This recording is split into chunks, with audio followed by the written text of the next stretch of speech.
Lydia Ko is going to go down as one of the best female golfers of all time. In this video, I'm going to break her swing down to see what we can learn to improve our own games. If you are new here, then please do hit that subscribe button. I release new swing analysis like this every single week to see what we can learn from the best players in the world to help lower our scores. So Lydia's just won the gold medal. She's now completed that medal trio. So I thought it'd be interesting to have a look at her swing to see what she does well.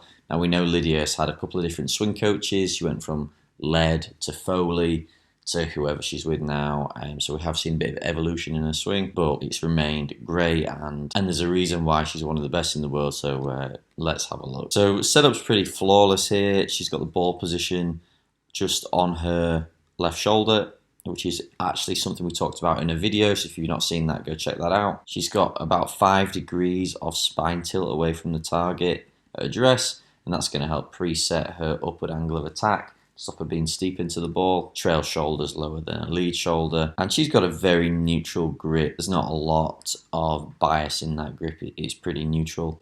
From down the line, she has absolutely perfect posture with fairly soft knees, quite an upright spine but relaxed. She does stand slightly further away from the ball than some people do, with quite a big gap between her hands and her waist, but that might just be something she does to help her strike the ball a bit better. All golfers do have subtle changes and individualities to their swing, so that's just something she does. Again, I really like how her backside only just sits over her heels, and her armpits are sort of down over her toes, so that's pretty good. What's interesting about Lydia and her different coaches is in this first move, we've seen quite a significant change. So we've obviously been through the Ledbetter and the A swing to Foley, and now we're in a new phase of her swing. So what we see here is in this early phase of backswing, she has a good amount of load in that right leg. Her head does move in the backswing. It sort of moves laterally a little bit and rotates quite a lot. You can sort of see how the logo on her hat turns away from the target up to the top of the swing. She's much more almost like side face onto the ball there, as opposed to keeping her head looking at the ball all the way through the swing. And that's just going to help her turn a bit more. You can see she's got an enormous shoulder turn. She has managed to keep a fairly upright spine angle despite moving away, which is great, but she's well and truly behind the ball here. Now from down the line, she's always had a fairly perfect on-plane takeaway, so no surprise to see a great position there. Just look at how long and wide her right arm is, and obviously her left arm stays very straight here, and she creates an enormous amount of width in that first takeaway. You can see in the face-on that even better. Not an awful lot of set in the arms, pretty much no change to the wrist angles in this first phase, and really she's just turned with her shoulder down, with a slight shift of her weight, and that just gets the club up on plane. Moving further into the backswing, you can see here how she's really loading into that right leg just as she rounds to the top. I really like that. She's almost like sinking now down towards the target. This is something that pretty much all good players do. We see this in McIlroy, we see this in all good ball strikers, how when they get to the top, they've got that little lowering of their lead side, and this is a great power creator. Lead side lowers and then rotates, and then that's where we see it from down the line. You can really see it in her legs as her knees almost separate a little bit. She's leaning into that lead side. Her pelvis has got a good amount of tilt here. You can see that on her squat, which is perfect. As we transition, that lead side should be down, because that then allows us to sort of power off that left leg, use the left leg to create rotation and to create energy up and away from the ground, which is where we're going to see the extension of the legs into the ball. Now this is quite an important part of the swing. We obviously want your hips to move laterally towards the target, but they should be doing that initially with the lead hip down, because that just creates more pressure to then push off. So at the top, we can just pretty much all agree that this is near enough perfect. I could use Lydia Ko's swing as a model from pretty much all phases of her career, but I really like where we are now. We've got a lovely arm structure here, loads of width, big shoulder turn, good amount of hip turn, and like I said, just that early sort of shift pressure, loading that lead knee, lead quad, lead hip, just as we're about to start down. Now, as we start down, Lydia's not a real lateral player, so we're not going to see masses of hip slide like we see in the likes of McIlroy and Scheffler and Koepka and those sorts of guys. So she's extremely rotational. So we see here, lead hip goes down and starts to move back and away. Interestingly, in this position, we've got masses and masses of lag and still quite a steep spine angle. Again, I think this is just a position where we can see how much she's using the ground in like rotationally. This isn't right or wrong.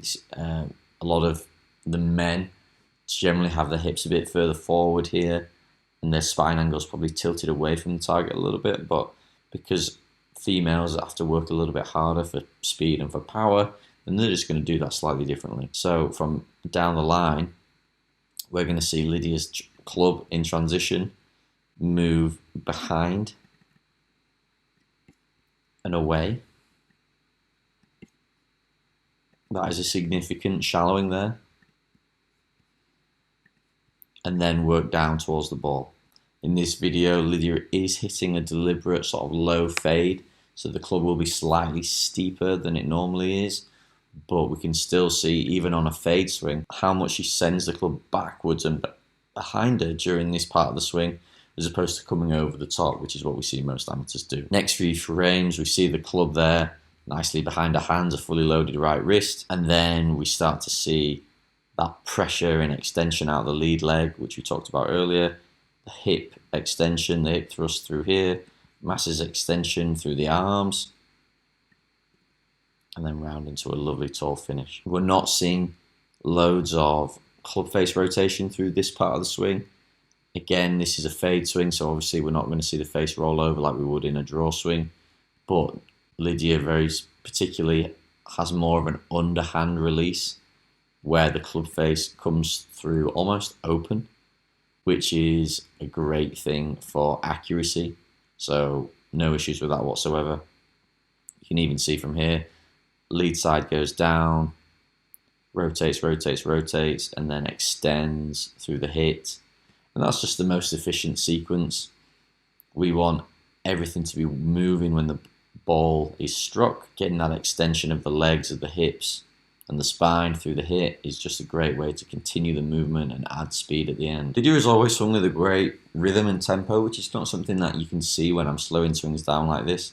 But I really like how sort of easy, she never looks like she's rushing, she never looks like she's hitting it really hard, but she has such an efficient sequence with the hips and the shoulders and the rotation that it actually, the club does move really quickly, and she is quite a long hitter. But this is a great move. Things to note here, obviously great address position, huge wide backswing, that early little shift to the left side, that lowering of the lead hip, sending the club back and away, even though we're hitting fades, and then making sure that the body's still moving through impact, that rotation and extension through the hip, just to make sure that we're not stalling out and then flipping the hands, is brilliant. We see a lot of amateur golfers almost get their bodies too open just prior to impact, which then means they have to just throw the hands at it. They lose strike, they lose club face control, and it just causes them problems across this season where you just can't time it all the time.